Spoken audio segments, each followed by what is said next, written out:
Why is it a gaseous planet? Yeah. Okay, this is the best answer. We don't know.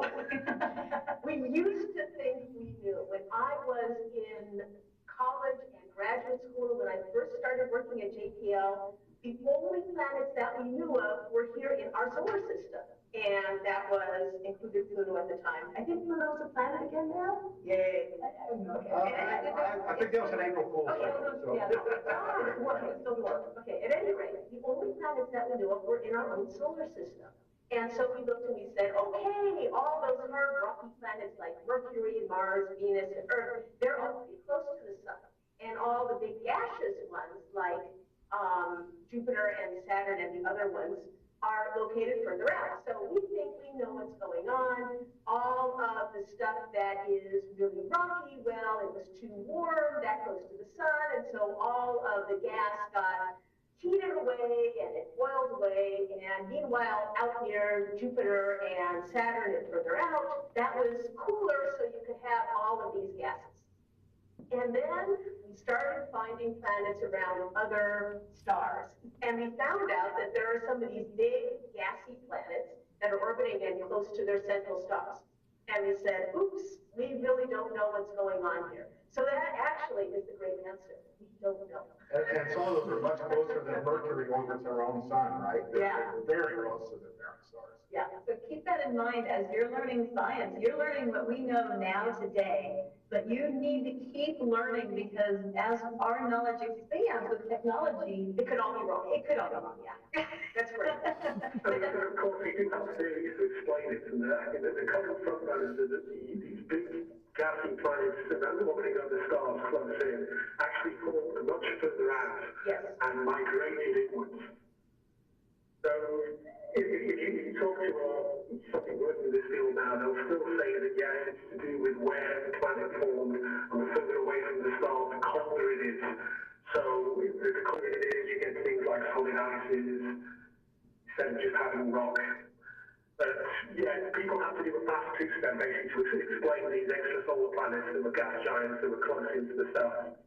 And for a couple of years, there was a great consternation with the community, but I think most people now accept, or the accepted explanation is that the gas giants formed further out where things were cold, where ices could condense so there was more mass, and then actually migrated inwards. And that didn't happen in our solar system. And we're not quite clear why yet. And we don't know why. all right, thanks guys. I heard a couple of folks beep in on the telephone line. Someone besides Mike on the phone with us? Yes, Scott Edgington, Deputy Project Scientist. Scott, thanks for joining us.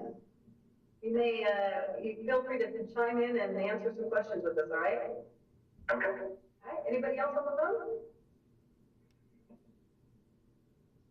All right, then out to Powell County High School, Deer Lodge, Montana.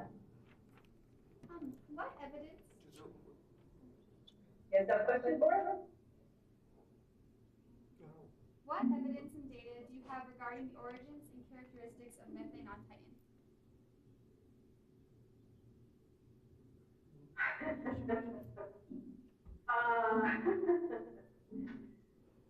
We're not quite sure. I mean, that's my favorite answer, but it's part of it is that because it's cold enough out there, you can have a lot of methane. How it got there and how much of it is in the atmosphere is not well understood yet.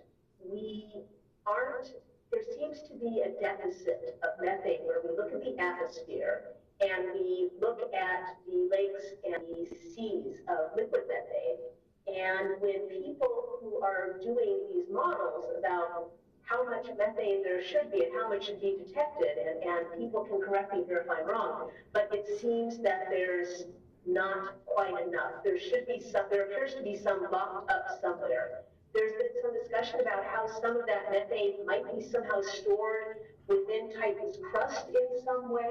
It might be that there is some kind of liquid aquifer, just like we have subsurface water and water tables here on Earth. It might be that there is something similar that depends on the season on Titan, where maybe During certain seasons, the methane comes up to the surface, and in others, it goes back down under the surface.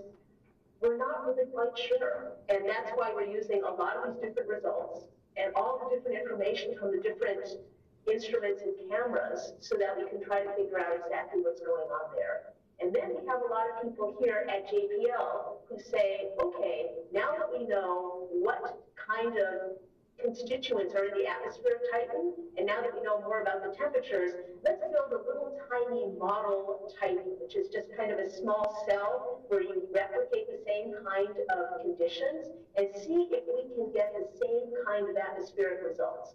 And so they're trying to match up a model here on Earth to what the information that we are getting from Titan. And things don't fit quite the right way yet. It's interesting how the more we learn, the more questions we have. Always. Yeah. All right, the Dolphin School in New York, what do you guys have for us?